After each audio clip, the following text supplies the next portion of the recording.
take down Aura of Fire, because right now we did see Vance's weakness in yesterday's games. Van, first time ever, did not get too many retribution battles in yesterday's game. So I hope this time they have kind of, sleep it off, shrug it off on their bad games, and then now bounce back. And so far, just today itself, it's all about bouncing back. RSGPH was able to bounce back just today with Demon Kai in his earlier interview. So I'm curious to see if this is going to be the bounce back moment for Aura Fire. But for now, Fanny, Kadita, Eve, as well as the Paquito being banned off.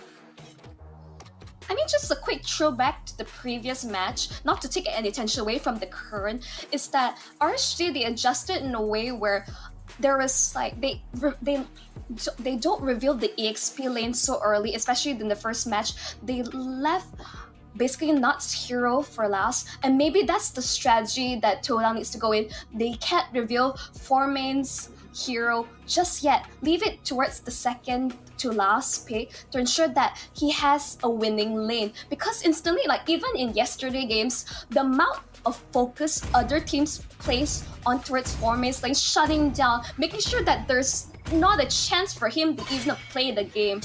Maybe that's the strategy that Toda needs to consider. Play around 4-main's. I'm curious to see what Aura Fire thinks about this strategy. Like, do they ban meta heroes or do they ban comfort heroes? And so far, Paquito is definitely a comfort here coming from 4-main's. He's also known for his Benedetta in terms of space creation as well.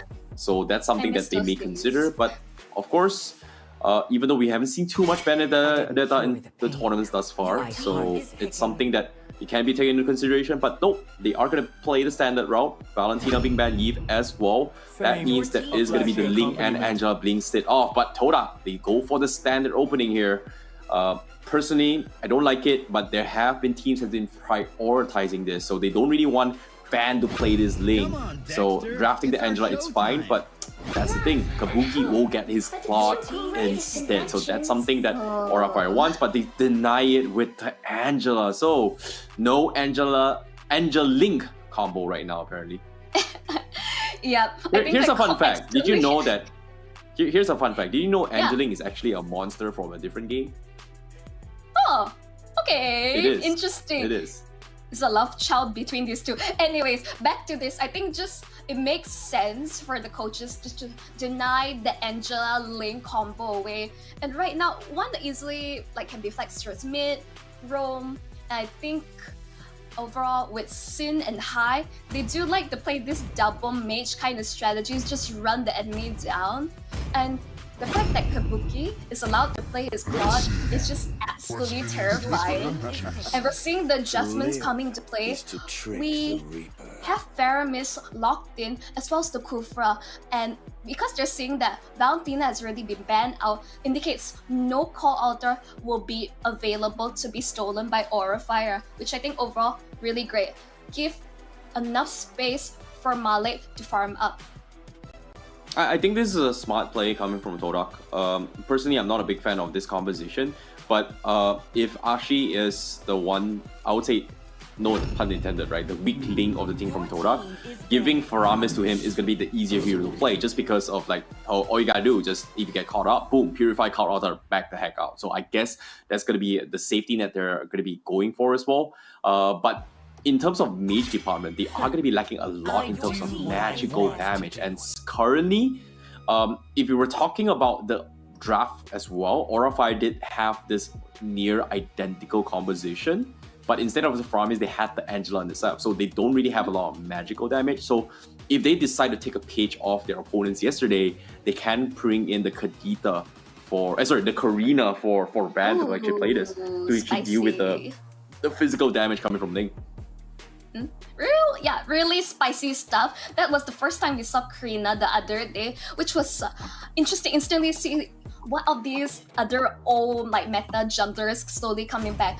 But I think if they're lacking in terms of magic damage, I think Esmeralda, we're just going to see the classic Esmeralda versus Uranus in the EXP lane, not killing one another.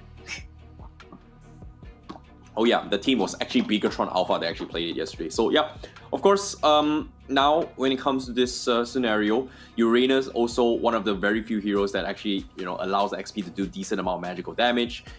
Esmeralda is okay-ish. It's not the greatest now in the current patch. I don't think it's going to get a lot of value.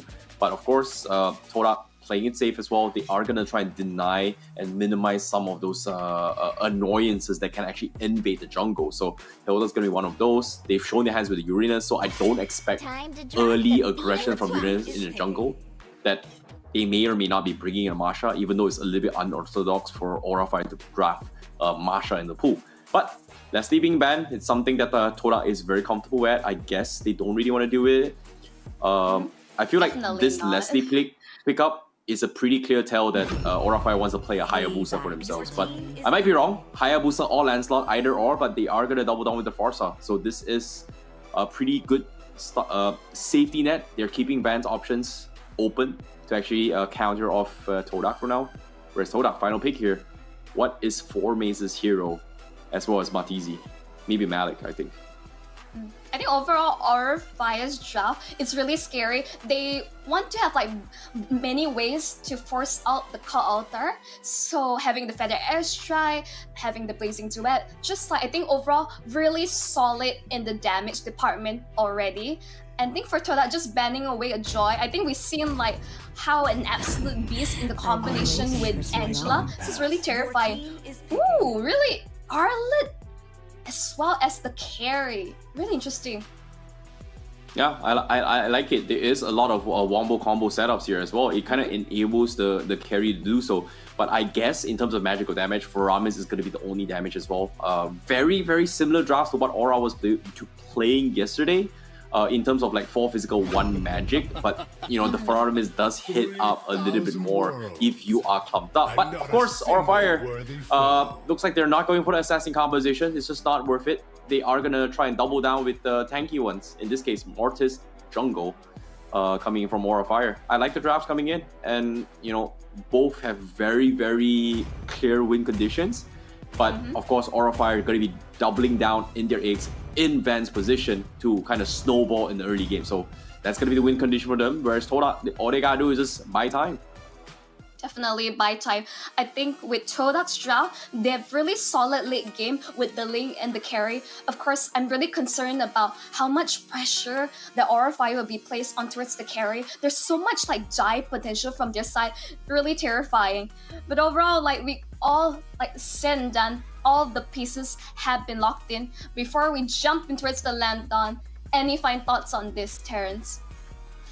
Pray, hope, believe, support your team, you support your favorite team, you know, support the casters, support your tournament, everything you support. But most importantly, it is going to be very crucial for both supports in this game to actually clutch it out for the win. In this case, Kufra and Angela is going to be the biggest highlight here in for them to win this game. But without further ado, the second series for today in B stream, the best stream. This is going to be Todak versus Aurafire, game number 1, and you guys are currently watching the Snapdragon Pro Series. All right, let's get into it. As like Terrence preaching, eat, pray, love. I would say all is fair in love and war. Let's see how these two teams duke it out in the Landon. Instantly Sin. Oh, force the flicker. Oh, Malik taking a fair bit of damage. Is he going to? He's going to survive for now, but he's taking a bit too much damage already. Oh my goodness, Todak, like they are so unpredictable. But with this play, it is gonna set Malik apart because he did not get the kill on with Sin. So it was a very risky approach, but at the same time good attempt thus far. But it seems like Moy is gonna be playing on the Metro and Ashi on this Kufra. So the manager getting extremely aggressive here. Aurafire just getting hammered in the mid lane thus far. So mid emphasis coming from Todak. But at the same time, I don't know if this was the right play because as of now, Todak, they're winning the mid lane control, but it's still rather early in the game. All this aggression and harassment is not gonna do them any good if they don't translate it into anything else, if you think about it. Okay, in terms of Malik case, a bit bad he's unable to get the kill because it slowed down his farm, almost taking his life in return. Ashi already decimate will finish it off. Van secures first blood. Yeah, it's a little bit unfortunate considering that Malik is only level 3, so it's a little bit far-fetched as well, and easy decimation coming from Van. So this is where the snowball begins. Van getting an early start. This is exactly what Aura Fire is banging on. They want to double down on Van and then just pray tell. But now Turtle gonna be up contestation. Aura Fire already in position, and Toda obviously not gonna be contesting this at all. They just cannot. But what's interesting is that why is Kimura here? Because technically Kimura shouldn't be this far deep into the jungle, but at the same time, they're okay with this. They're really okay with this. As long as they slow down the link, Toda is not going to be able to get the traditional farm game if they expect as well. But here comes the catch. Moy will be forced to flicker out though.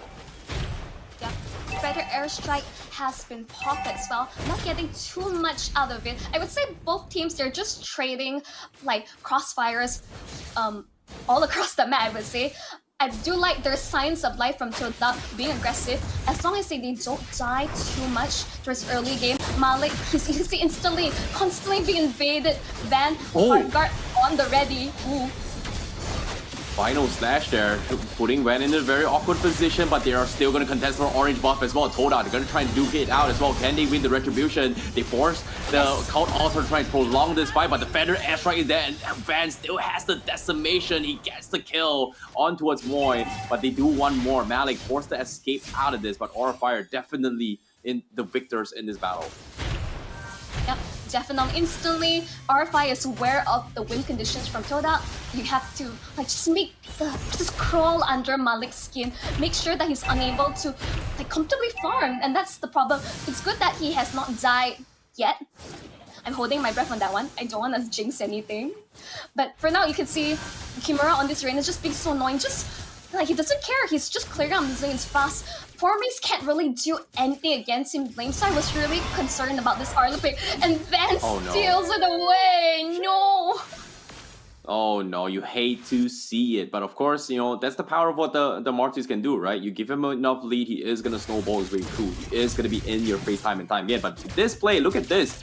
Because of all this space that is being made by Van on the other side of the map, Kabuki is having a fantastic lane. And on top of it all, he's one level away from Mortizi. And even then, forces a flicker out of it as well. Arashi missing the stun, almost catching the catch as well. So Kabuki, can he get out? Yes, he will.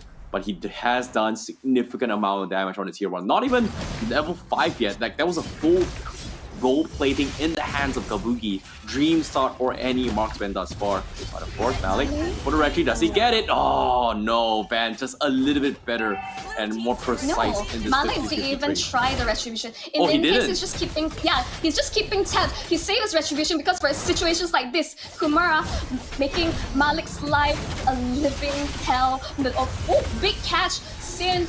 But Heartguard will keep this Farsa alive. Halter have been forced out as well, huh? Yep, seems like Todak, they're just being reactive to this. Aura Fire is just getting so much value, just baiting out all these spells and just getting away with every single thing. And again, Aura Fire just finally regroup themselves and they're just winning all their lanes. Top side as well, Kabuki, even on the macro aspect as well, he's intentionally freezing the lane just so that Mortizi is not getting any kind of farm on the top side. And wow, that is actually happening. Bottom side is also zoning out a lot of lanes. Then Formace is nowhere near to actually help Todak at all, whereas Van continues to try and pummel and zone Todak out in all these fights.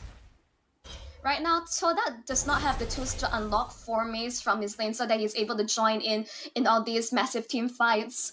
And this is really unfortunate. You can see, even though there are not a lot of kills across the board, but Aura Fire whopping 4k core lead in just like less than 6 minutes the rest of the game. Instantly, you could see the gap. Yeah, indeed it is. But of course, now, again, bottom lane uncontested as well. Malik a little bit too far off. Force going to be shoved the lane to match it up with Kimura. That means there is not going to be any turtle pressure coming from Toda, while Aura will continue pummeling on towards the towers here. Van also level 10 as compared to Malik's only level 7. Ooh, not a good game here coming from Toda. Like, I don't know how they're going to be able to bounce back from this, as Aura Fire just, winning all the macro aspect here and just finding farm. And now with the lane swap as well, turtle contest coming in, Formace already in position, but do they have the damage? Because it seems like there's only so much Moy can do.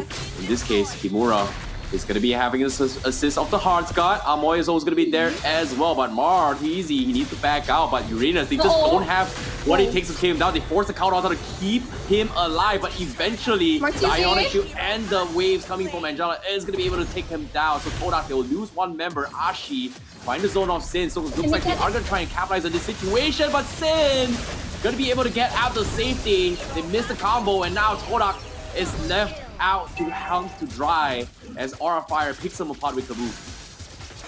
As a Farsa main, you know that Sin is unthreatened by anything that Toda has in their lineup when she opts for Flicker over Purify any day. Toda doesn't have any consistent CC from their side. Big issue. See, Amoy, I'm not seeing the overall impact that's coming through. Yes, like his counter timing's like a little suspicious. But I would say at least that Malik has not died, because right now I think Toda, what they need to do across map plays, do split push, don't get caught out, drag this game out as long as possible, because they gotta start finding farm. Like, just get scraps, anything you can get.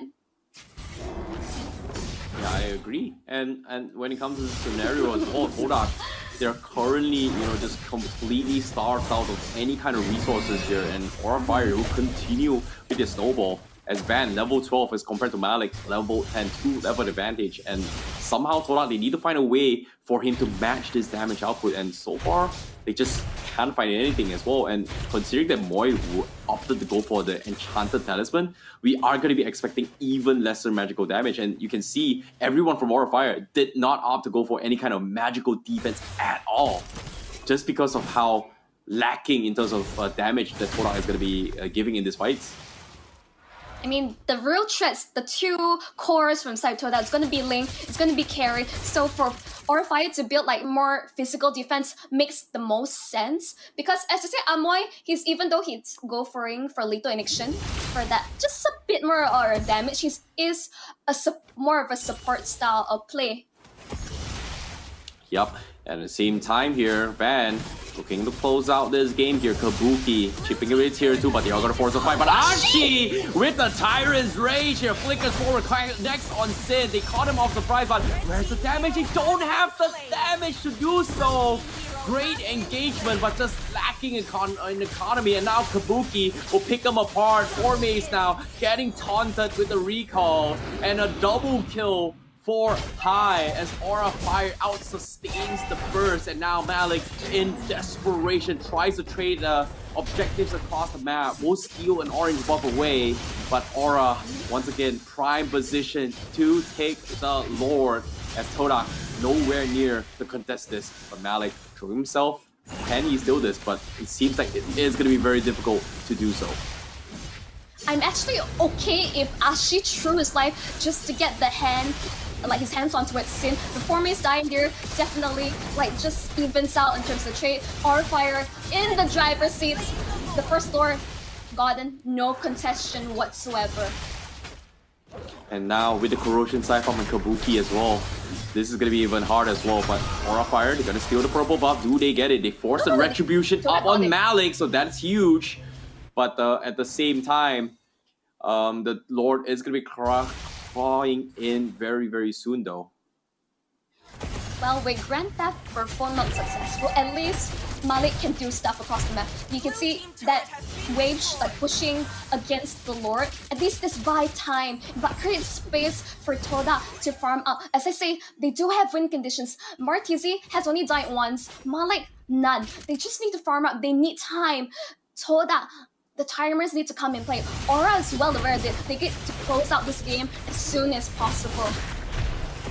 Yeah, and of course, now with the Lord pushing on the bottom side, Aura Fire going to be playing the textbook play. They are going to try and wait for the punish. Ashi going to be flanking from the side, but they need to find a way to dish it out because Moy now doesn't have his damage yet. He's only got his Enchanted Talisman. I think he's opted to go for Ice Queen 1, so we are not going to be expecting major burst yet until he gets his like Lightning Chunk and Divine Glaive. And this is where we see the power coming from Moy. But of course, will it get to the stage? Feather X Strike already zoned up Moy. No countouts are available. For Maze already starting the fight. He's going to be able to prolong his way through, but Kabuki keeps him in a place with the stun lock coming from the strings of the Angela. Malik, and that's going to be first the death coming in. And top side as well, Malik, he's going to try and draw this game out. He's going to try and trade off an inhibitor. But with this play, Aura of Fire, they have to back off. At this case, I think Toda, they're willing to throw bodies to secure objectives. I think it's the name of the game. I think Forme is dying there, not too bad. He was really trying to jump to back line and just create distraction so that Malik is able to split push. These are the signs of light from Toda. Let's remember, Toda is a team that's known from playing Divine. This is their style, and Aura needs to be more aware of their split push mechanic because overall Malik, despite all the pressure... Oh no! Ashi, he tried to make the play, but because of that, now they have to back off, and Aura Fire, they're looking to capitalize on this. Mortizi will finish off Vandal. That's huge to get one kill, but it's only one kill at what cost? A jungler for a roam and marksman, and now 4Maze in an awkward position. No one to help him. They're calling in Malik to save the day, but well, Aura is just too healthy to do anything now. Malik has no choice but to clear the lanes here. He's gonna buy a little bit more time, but Aura Fire says to defend the minions while Kabuki makes work on the tier 3 down bottom. Now tier 2 tree in the middle is gonna be exposed as well as Toda. They're throwing bodies for this, but eventually the crystal will fall and Kabuki says, I don't care, I'm gonna tank the turrets. The minions will get cleared out though. The backdoor protection is helping in, but eventually Kabuki pushes the lane, they take the crystal, and they take game 1 against Toda. GG, well played for Aura Fire. Instantly, you can see the domination from, I think, start to finish. Even though we saw signs of light compared to previous games with Toda, it was still a really massive goal lead favoring Aura Fire. But I think, considering everything, it was a really good effort. But I think necessary adjustment needs to be made. You need to give Formes like more